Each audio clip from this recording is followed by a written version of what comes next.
Olá, me chamo Bruna e no trabalho de hoje falaremos um pouco sobre a teoria do centro e periferia no século XXI.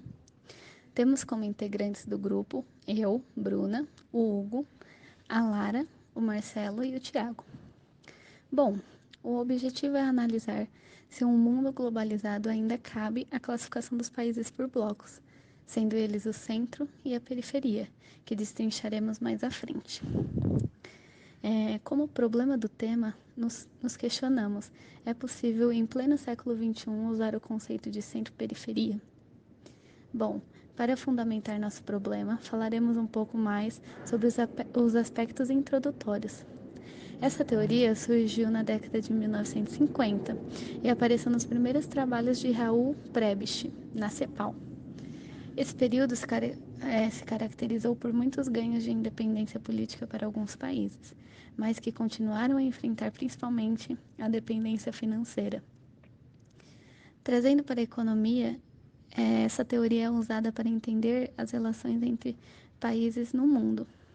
E essas características do chamado centro são mais conhecidas, já que expressam um país desenvolvido e industrializado e que, por consequência, na quase totalidade das vezes, economicamente dominante e com alta concentração de capital, tendo um papel também dominante nas políticas comerciais e financeiras. Já as características da chamada periferia referem-se aos países em desenvolvimento ou subdesenvolvidos, como é conhecido o Brasil. Esses países geralmente têm uma economia agrária bem dependente, e a gente pode citar o exemplo do Brasil, que é muito dependente de suas commodities, e um baixo nível de industrialização e infraestrutura subdesenvolvida.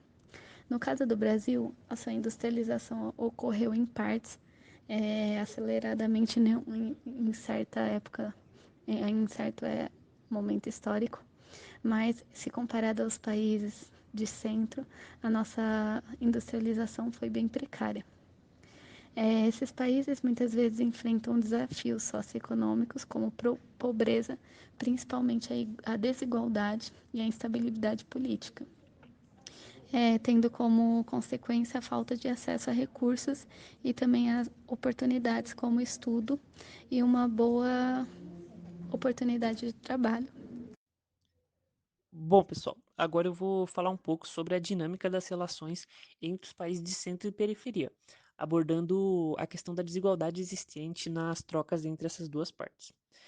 Como foi falado anteriormente aqui na apresentação, os países do centro eles se caracterizam por terem economias estáveis e desenvolvidas, enquanto os países periféricos eles possuem algumas vulnerabilidades e enfrentam vários desafios socioeconômicos no cotidiano.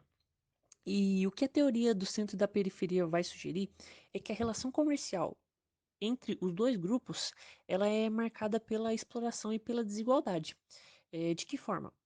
Os países do centro eles exportam produtos de alto valor agregado, enquanto os países periféricos eles conseguem exportar geralmente commodities, produtos primários, recursos naturais para os países desenvolvidos.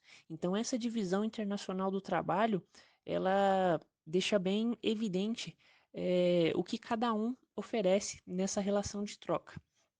E essa desigualdade existente nessa relação, ela vai resultar numa distribuição desigual de riqueza, poder e desenvolvimento entre os países. Ou seja, vai gerar uma dificuldade de crescimento econômico para os países subdesenvolvidos. Afinal, os produtos exportados por eles são de baixo valor agregado, enquanto o que eles importam dos países desenvolvidos são produtos que envolvem tecnologia e têm um valor bem mais alto. Em relação a essa teoria, alguns críticos eles apontam que ela simplifica muito as relações entre os países ao dividir em dois únicos blocos, entre os países do centro e os países da periferia. O que, dando um exemplo, no caso do Brasil, fica um pouco confuso, porque o Brasil, se a gente for analisar a importância dele na América, o Brasil pode ser considerado um país central nessa região, mas ao tratar do planeta como um todo, o Brasil ele configura-se como periferia. Então, essa classificação ela é um tanto quanto polêmica a depender do contexto. Então, isso é um ponto de crítica por parte de alguns autores. Mas, apesar desse problema apresentado, ela ainda é uma ferramenta útil para analisar as relações internacionais. E nós vamos, ao longo do trabalho, apresentar alguns motivos para isso. Quando nós estamos falando de centro e periferia, com uma classificação para os diferentes graus de desenvolvimento entre alguns países, uma classificação binária, nós estamos também falando de uma relação de dominância aqui entre dominantes e dominados.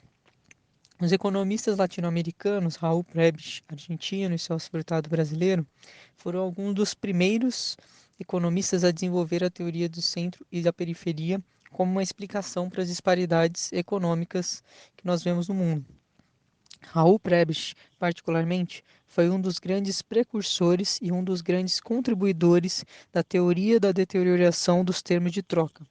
Uma teoria que é uma das principais críticas à teoria das vantagens comparativas, mais fundamentada no mainstream econômico, que enfatiza uma suposta desvantagem estrutural que as economias menos desenvolvidas teriam no comércio global em relação às economias mais desenvolvidas, onde essas economias com um grau de desenvolvimento mais baixo estariam muito mais pautadas na produção e exportação de produtos agrícolas, ou seja, commodities, e outros tipos de produtos de baixo valor agregado, enquanto os países com maior grau de desenvolvimento teriam economias mais fundamentadas na produção de produtos manufaturados ou de alta intensidade tecnológica e, ao mesmo tempo, alto valor agregado.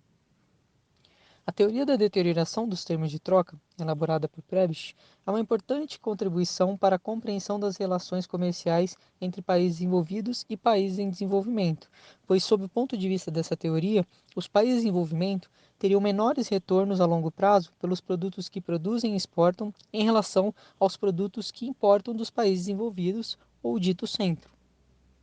A classificação de países que pertencem ao suposto centro ou uma suposta periferia varia e depende do contexto em que está sendo analisado, pois diversas variáveis precisam ser levadas em consideração como critérios para a categorização desses dois grupos, como, por exemplo, o grau de desenvolvimento econômico, industrialização, a renda per capita do país, o seu grau de infraestrutura interna, participação na economia global, entre outras variáveis.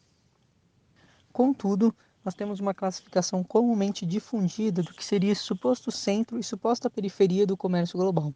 Como grande representante do centro, nós temos os Estados Unidos, juntamente ao Canadá, a Europa Ocidental, Japão, Austrália e mais alguns países asiáticos que também conseguem se inserir nessa classificação. Como periferia, nós teríamos a América Latina, com aldendo ao Brasil e ao México, que às vezes podem ser classificados como semiperiféricos, por se encaixarem em critérios tanto de centro como de periferia. Temos a África subsaariana, sul da Ásia, sudeste asiático, países do Oriente Médio, países do Golfo Pérsico, Europa Ocidental e países do Caribe e África Ocidental. Dando continuidade, a gente vai abordar outros fatores que são necessários, além da deterioração dos termos de troca, para a gente entender as relações comerciais entre o centro e a periferia. Um desses fatores é a estruturação das formações sociais. A ideia é que os participantes do comércio internacional não são simplesmente economias capitalistas puras. Eles consistem em diferentes formações socioeconômicas. Enquanto os países centrais são predominantemente capitalistas, os periféricos têm estruturas sociais distintas. Então, uma estrutura autenticamente capitalista é aquela na qual o capitalismo penetra toda a sua estrutura social produtiva. Então, todos os setores de produção são homogêneos, né? Enquanto que numa economia periférica, o capitalismo ele penetra timidamente e não se homogeneiza. Então, ele só se estabelece essencialmente nos setores voltados ao mercado externo, o que acaba por garantir a perpetuação de relações sociais de produção distintas das capitalistas nos demais setores produtivos. aí a gente também entra na dinâmica dos setores modernos na periferia, né?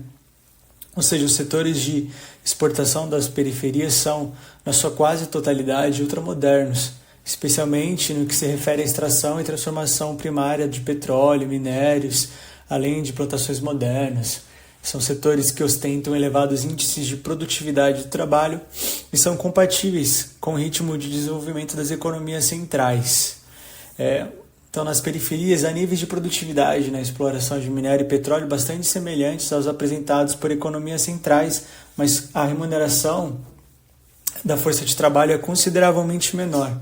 Então, a ideia é que as exportações desses bens primários fossem feitas por países desenvolvidos, a transferência de valor de um país para o outro iria praticamente desaparecer devido aos custos de produção que se elevariam por influência das taxas de salários maiores. Certo? Então a gente pode tirar daí que na periferia as remunerações são proporcionalmente muito mais débeis do que as produtividades. Então, a produtividades iguais, o trabalho é remunerado a uma taxa mais baixa na periferia. Essa desconexão entre os níveis de produtividade e salário podem ser explicadas dada a existência de um grande excedente, né, da mão de obra desqualificada que puxa a média dos salários para baixo. Um outro fator que também a gente pode falar, além desses, né, é a dependência tecnológica e financeira que ajudam a ampliar a troca desigual entre o centro e a periferia. A ideia é que os países periféricos eles dependem do processo de crescimento das economias centrais por se tratar de economias voltadas para o exterior, né? Então, a estrutura de especialização dominada pelos interesses e financiamentos estrangeiros. Então, em outras palavras, a dinâmica de acumulação é pautada no capital estrangeiro. Então, esses fatores ajudam a explicar o domínio do centro sobre a periferia, além de como uma consequência, né, de que os países periféricos exportam produtos de base e os países centrais exportam produtos manufaturados de alto valor agregado. E assim, concluímos a apresentação respondendo à questão. Na atualidade, ainda se aplica o conceito centro e periferia? Ao longo dos anos, essa teoria ela tem sido sujeita a uma série de críticas e refinamentos, mas os princípios fundamentais permanecem essenciais para analisar a dinâmica econômica internacional.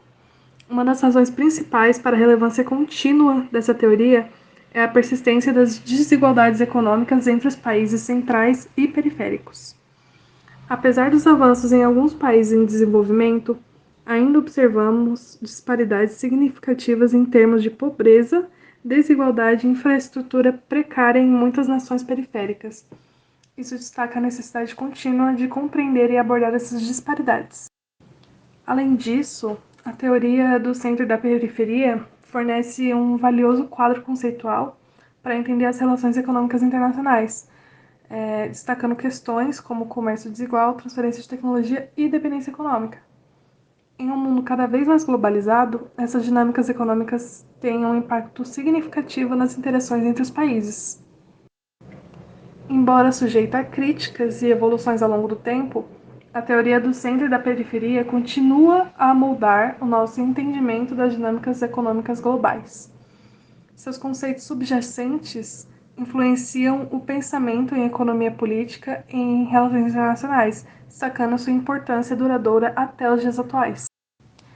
Nesse mapa é mostrado o segmento de produtos que cada país exporta mais, onde países considerados periféricos ou semiperiféricos, os produtos mais exportados são commodities, commodities agrícolas, minerais, energéticas, etc.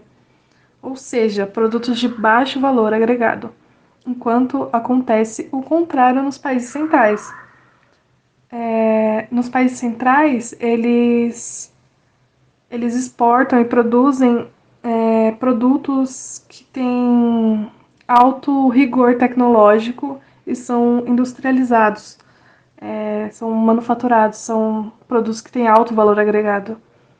E as economias de países periféricos e semiperiféricos se baseiam na produção de produtos primários. E esse é um exemplo de como o conceito de periferia e centro ainda se aplica atualmente. Nota-se, então, que o conceito pode ser aplicado, mas com certa cautela.